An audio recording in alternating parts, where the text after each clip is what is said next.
আগামীকালের দৈনিক রাশিফল নিয়ে বিস্তারিত আলোচনা করব 12টি রাশির ভালো এবং মন্দ নিয়ে। এটা অতি পরিচিত প্রোগ্রাম। প্রত্যেকটা দিন আমি দৈনিক রাশিফল নিয়ে আলোচনা করি আপনাদের অ্যালার্ট করার জন্যই। আগামীকাল 1 জুন সোমবার, প্রতিপদ তিথি, জ্যেষ্ঠা নক্ষত্র, সিদ্ধ যোগ ও জন্মরাশি বৃশ্চিক। এবার 12টি রাশিকে নিয়ে বিস্তারিত আলোচনা করব। কোন কোন দিক থেকে ভালো, কোন কোন দিক থেকে খারাপ, সবটাই বোঝানোর চেষ্টা করব। কারণ প্রত্যেকটা দিন 12টি রাশিরই ভালো থাকতে পারে না, আবার প্রত্যেকটা দিন 12টি রাশির খারাপ থাকতেও পারে না। কারো ভালো, কারো খারাপ, এইভাবেই আমাদের চলতে হয়। তাই সেখানে দাঁড়িয়ে কার কার ভালো, কার কার খারাপ, এটাই আমার জানানোর উদ্দেশ্য এবং আপনাদের অ্যালার্ট করা উদ্দেশ্য। আপনারা যদি অ্যালার্ট থাকতে পারেন, আপনাদের জীবনে অ্যাপ্লাই করতে পারেন ভালোগুলো, অবশ্যই জীবনের পরিবর্তন আসবে। খারাপগুলো অ্যাপ্লাই করলে, অর্থাৎ নিজেকে গুটিয়ে রাখুন, তর্ক বিতর্ক থেকে দূরে থাকুন, তাহলে ভালো থাকতে পারবেন। এটাই আমার উদ্দেশ্য। অবশ্যই বিস্তারিত আলোচনা করব, বোঝানোর চেষ্টা করব। আগামীকাল 3টে রাশির জাতক জাতিকাদের অর্থপ্রাপ্তি যোগে হঠাৎ ভাগ্য বদলাতে পারে। 3 রাশির জাতক জাতিকাদের কোনো শুভ খবর আসতে পারে, যেখান থেকে আপনার জীবন বদলে যেতে পারে। আর 6টা রাশি সাবধান থাকতে বলবো। এই যে 6টা রাশি সাবধান থাকতে বললাম, এটা যদি সাবধান থাকে, নিজেকে যদি কন্ট্রোলে রাখে, তাহলে কিন্তু এদের জীবনে খারাপ কিছু ঘটবে না, আটকাতে পারবে, এটা সম্ভব। আর যাদের ভালো বললাম, তারা যদি নিজেকে অ্যালার্ট রাখতে পারে, শুভ কোনো কাজে ব্যস্ত হতে পারে, সুযোগ সুবিধা পেলে যদি গ্রহণ করতে পারে, তাহলে কিন্তু ভাগ্যের চাকা ঘুরে যাবে। এটাই হচ্ছে আগে থেকে জানার লাভ। আপনি নিজেকে তৈরি রাখতে পারবেন, সুযোগগুলো কাজে লাগাতে পারবেন, ভাগ্যের চাকা অবশ্যই ঘুরবে। কানে শুনে কখনো ভাগ্য বদলায় না, যে কথাটা আমি প্রত্যেকটা আলোচনায় বলি। ভাগ্য তখনই বদলাবে যখন আপনি আপনার জীবনে অ্যাপ্লাই করবেন। অর্থাৎ আমি বলে দেবো আপনার ভালো সময়, আপনার খারাপ সময়। খারাপ সময় যাকে বলবো, সে যদি নিজেকে সচেতন রাখে, ভালো থাকবে। যার ভালো সময় বলবো, সে যদি শুভ কাজে ব্যস্ত থাকে, অ্যালার্ট থাকে, সুযোগ পেলেই সেটাকে কাজে লাগাতে পারে, তাহলে কিন্তু সে ভালো থাকবে। আমার কথাগুলো মিলাতে পারবে। এর জন্য আপনার পরিশ্রম প্রয়োজন, চেষ্টা প্রয়োজন।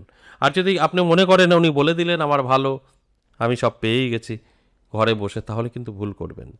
অবশ্যই আলোচনা থাকবে, আলোচনা করব বিস্তারিত, এবং শেষ পর্যন্ত দেখলে জানতে পারবেন আগামীকালের রাহুকাল সময়, যেটা অশুভ সময় বলি, এবং শুভ সময়, লাকি নাম্বার, এগুলো বেশ কিছু জাতক জাতিকাদের কাজে আসবে। এর জন্য অবশ্যই আমি শেষ পর্যন্ত দেখলে বলবো, শেষ পর্যন্ত দেখার অনুরোধ রইল। সবটাই কিন্তু জানাবো এবং বোঝানোর চেষ্টা করব। আমার সাথে কিভাবে যোগাযোগ করবেন সেই বিষয়টা একটু বলে নিই। যারা ভীষণভাবে বিপদে আছেন, নানা জায়গায় গিয়েও কোনো রকম আপনার সমস্যার সমাধান হয়নি এবং কোথায় যাবেন বুঝতে পারছেন না, তাদের ক্ষেত্রে বলবো একবার হলেও আমার সাথে সাক্ষাৎ করতে পারেন। আমাকে কোথায় পাবেন? আমাকে দুটো জায়গায় পাবেন। এক হচ্ছে আমার নিজের মন্দির 10 মহাবিদ্যা কালীবাড়ি, আর তারাপীঠ। 10 মহাবিদ্যা কালীবাড়ি প্রত্যেক সপ্তাহে সোম মঙ্গল বুধ 3 দিন থাকছি। তারাপীঠ ইংরাজি ভাষা শুরু এবং শেষ, এবং বিশেষ কোনো তিথিতে আমাকে পাবেন। তাই যদি আপনার প্রয়োজন থাকে, তাহলে অবশ্যই সরাসরি চেম্বারে এসে আমার সঙ্গে সাক্ষাৎ করতে পারেন।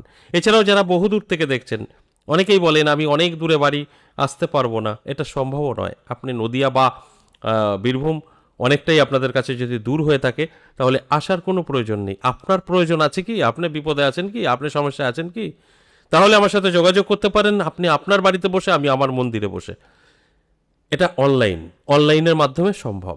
আর আমাদের এখানে কোনো চিট বা আপনার অর্থ নষ্ট হবে এরকম কোনো বিষয় না, আমি গ্যারান্টি দিয়ে বলি। কারণ আমরা ঠিকানা বলি, এবং আমাদের গুগলে সার্চ করলে পেয়ে যাবেন 10 মহাবিদ্যা কালীবাড়ি। তাই এখানে কোনো রকম জালিয়াতির জায়গা নেই।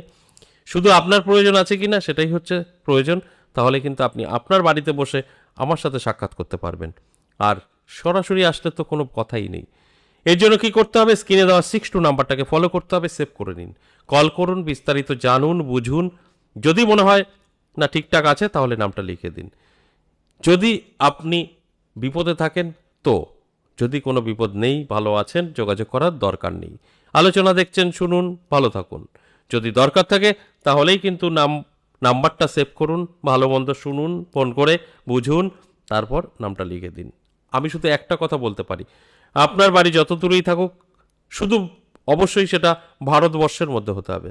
ভারতবর্ষের বাইরে আমরা কোনো রকম কোনো প্রতিকার প্রতিবিধান দিতে পারি না, তাই তাদের সাথে কথা বলি না। প্রতিকার প্রতিবিধান আমাদের ভারতবর্ষের মধ্যেই সম্ভব। যারা বলে বিদেশেও করা যায়, সেটা কিন্তু সম্পূর্ণ ভুল বলে। সবটা সঠিক হয় না।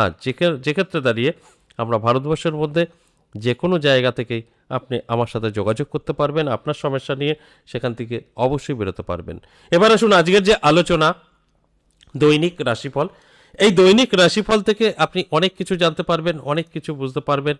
আর যদি সেইভাবে আপনি আপনার জীবনে অ্যাপ্লাই করতে পারেন, ভাগ্যের চাকা ঘুরে যাবে আপনার। এটা আমি চ্যালেঞ্জ করে বলতে পারি, কারণ আমার আলোচনা মানেই আপনাদেরকে তো অ্যালার্ট করা, বোঝানোর চেষ্টা করা হয়।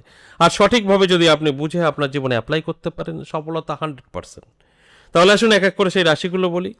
মেষ থেকে মিন 12টি রাশি। দেখুন এটা কোনটা আপনার রাশি, ভালো বলছি কি খারাপ বলছি, সেইভাবে অ্যালার্ট থাকুন, অবশ্যই জীবনে সাকসেস পাবেন। মেষ রাশির জাতক জাতিকাদের ক্ষেত্রে বলবো, অবশ্যই আপনি একটু সতর্ক থাকুন। আপনার জন্য কিন্তু আগামীকাল সময়টা ভালো নয়। কিছু কিছু জায়গায় আপনার হিসাব করে কথা বলতে হবে, তা না হলে আপনি অনেক কিছু থেকে বঞ্চিত হতে পারেন। তাই অ্যালার্ট করাটা আমার কাজ। অ্যালার্ট থাকলে কিন্তু আপনি অবশ্যই সেফ থাকবেন। বৃষ রাশির জাতক জাতিকাদের বলবো, ভালো সময়, হঠাৎ করে ভাগ্য বদলাতে পারে, নানা জায়গা থেকে অর্থ আকর্ষিত হয়ে আসতে পারে, ফাটকা থেকেও আসতে পারে। এর জন্য অ্যালার্ট থাকা প্রয়োজন। চোখ কান খোলা রাখুন, দেখবেন কোনো না কোনো দিক থেকে ভাগ্যের পরিবর্তন আপনার ঘটবে। মিথুন রাশির জাতক জাতিকাদের কিন্তু সাবধান থাকবেন, বন্ধু বান্ধবী দ্বারা ক্ষতির সম্ভাবনা, আপনার বদনাম সমালোচনা এগুলো কিন্তু হবে, এবং অর্থ নষ্টরও সম্ভাবনা থাকছে। তাই আমার আলোচনা মানেই আপনাদের কিন্তু অ্যালার্ট করা। অ্যালার্ট থাকলে অবশ্যই ভালো থাকবেন। কর্কট রাশির জাতক জাতিকাদের কিন্তু ভালো সময়, সর্বকাজে সফলতা, কোনো শুভ খবর পেতে পারেন, সেটা চাকরির জন্য হতে পারে, বিবাহের জন্য হতে পারে, সুসন্তানের জন্য হতে পারে। একটা খবর আপনার জীবন বদলে দিতে পারে, অর্থাৎ আপনার সময়ও কিন্তু শুভ। বহু আটকে থাকা কাজ ক্লিয়ার হতে পারে। অ্যালার্ট থাকুন, চোখ কান খোলা রাখুন, নিজেই বুঝতে পারবেন যে কতটা ভালো আপনার জীবনে হতে চলেছে। সিংহ রাশির জাতক জাতিকাদের যদি বলি, তাহলে বলবো মিশ্র ফল পাবেন, ভালো এবং খারাপ। আপনি কারো কথার দ্বারা চললে সেখানে আপনার ক্ষতির সম্ভাবনা। নিজের মতো করে চলুন, আপনি অনেকটাই ভালো থাকবেন। তাই কারোর কথায় কোনো কিছু করবেন না, সেটা আপনার ভালো বা খারাপ। আপনি যদি আপনার মতো করে চলেন তাহলে আপনি যথেষ্ট ভালো থাকবেন, পজিটিভ থাকবেন। কিন্তু কেউ না কারা আপনাকে কিন্তু পরিচালিত করার চেষ্টা করবে, সেখান থেকে এড়িয়ে থাকুন। সুস্থ থাকবেন, ভালো থাকবেন। কন্যা রাশির জাতক জাতিকাদের যদি বলি, খুব একটা ভালো যাবে না, নানা দিক থেকে চাপ তৈরি হবে, যে চাপ আপনার মানসিক এবং অর্থ দুটোই নষ্ট করবে। তাই মানসিক চাপ থাকবে, দুশ্চিন্তা, কারণ মান যশ খ্যাতির উপরেও কিন্তু একটা প্রভাব বিস্তার করবে, যেখান থেকে আপনি অনেক কিছু হারাতে পারেন। তাই অ্যালার্ট থাকুন, চোখ কান খোলা রাখুন, দেখবেন আমার কথাগুলো আপনি সবটাই বুঝে শুনে চললে সুস্থ থাকবেন।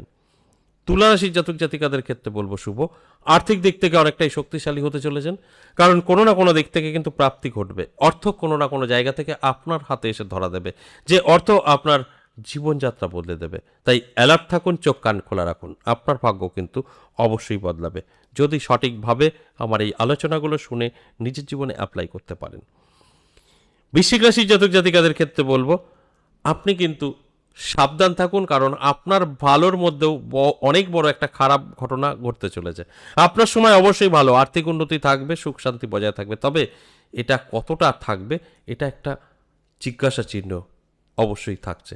কারণ আপনার নানা জায়গা থেকে একটা চাপ তৈরি হবে, সেটা আর্থিক দিক থেকে হতে পারে, লোনের দিক থেকে হতে পারে, যেটা আপনি নানা দিক থেকে সমস্যায় পড়তে পারেন, যে সমস্যাটা আপনার মানসিক চাপ বাড়াতে পারে, যে কারণে আপনি মেডিসিনও আপনার খেতে হতে পারে। তাই মেডিকেল বাবদ আপনার কিন্তু খরচা হতে পারে। স্বাস্থ্যর উপরে যত্ন নিন, মেন মানুষের হচ্ছে স্বাস্থ্য, স্বাস্থ্য আপনার কিন্তু ডিস্টার্ব হতে পারে। তাই আমি এই আলোচনার মাধ্যমে আপনাদেরকে অ্যালার্ট করার চেষ্টা করি। ধনুরাশির জাতক জাতিকাদেরও সতর্ক অনেকটাই থাকতে বলবো, স্বাস্থ্যের উপরে অবশ্যই নজর নিন। স্বাস্থ্য কিন্তু আপনার সাথ দেবে না, তাই স্বাস্থ্য যদি আপনি ভালো রাখতে চান, রিচ খাবার থেকে দূরে থাকুন এবং শরীরের যত্ন নিন, ব্যায়াম করুন। মকর রাশির জাতক জাতিকাদের যথেষ্ট ভালো সময় থাকবে, নানা দিক থেকে কিন্তু অর্থ আপনার কাছে আসতে পারে, কারণ অর্থপ্রাপ্তির যোগ আপনার জন্য তৈরি হয়েছে। এই অর্থপ্রাপ্তির যোগ আপনার ভাগ্য বদলাতে পারে, নানা দিক থেকে সম্পত্তি আপনার কাছে এসে ধরা দিতে পারে, সেটা পৈতৃক সম্পত্তি থেকে হতে পারে, ফাটকা হতে পারে। কোন দিক থেকে কিভাবে হবে সেটা বোঝা মুশকিল, তবে অ্যালার্ট থাকুন, নিজেই বুঝতে পারবেন আপনি কোন জায়গা থেকে ভাগ্য বদলাতে চলেছেন। কুম্ভ রাশির জাতক জাতিকাদের স্বাস্থ্য খারাপ থাকবে, মাঝে মধ্যে জ্বর, শরীরের একটা প্রবলেম বা চোট লাগা, আঘাত লাগা, কিছু না কিছু সমস্যা তৈরি হতে পারে। অ্যালার্ট থাকুন, অবশ্যই আপনি ভালো থাকতে পারবেন। আমি বলছি বলে আপনার সঙ্গে ঘটবে তা নয়, আমরা অ্যালার্ট থেকে অনেক কিছুকে কন্ট্রোল করতে পারি। সর্বশেষ মীন রাশি মিশ্র ফল পাবে। সবে একটা কথা বলবো মীন রাশির জাতক জাতিকাদের, বন্ধু বান্ধবী থেকে দূরে থাকুন, কাউকে বিশ্বাস করবেন না, তাহলেই আপনি সেফ। আপনার আয় ভালো থাকছে, মানযশখ্যাতিও থাকছে, কিন্তু কিছু সমস্যা বিশ্বাসের কারণে আপনি হারাতে পারেন। আপনাকে কেউ চিট করে দিতে পারে। যদি আপনি কন্ট্রোল থাকতে পারেন, এগুলো অবশ্যই নিজে হাতে কন্ট্রোল রাখতে পারবেন। এইটা সম্পূর্ণ, এই যে মেষ থেকে মিন 12টি রাশি, সম্পূর্ণ ওভারঅল একটা প্রেডিকশন। এখানে কিন্তু কারোর ব্যক্তিগত জন্মছক বা হস্তরেখা বিচার বিশ্লেষণ করা হয়নি।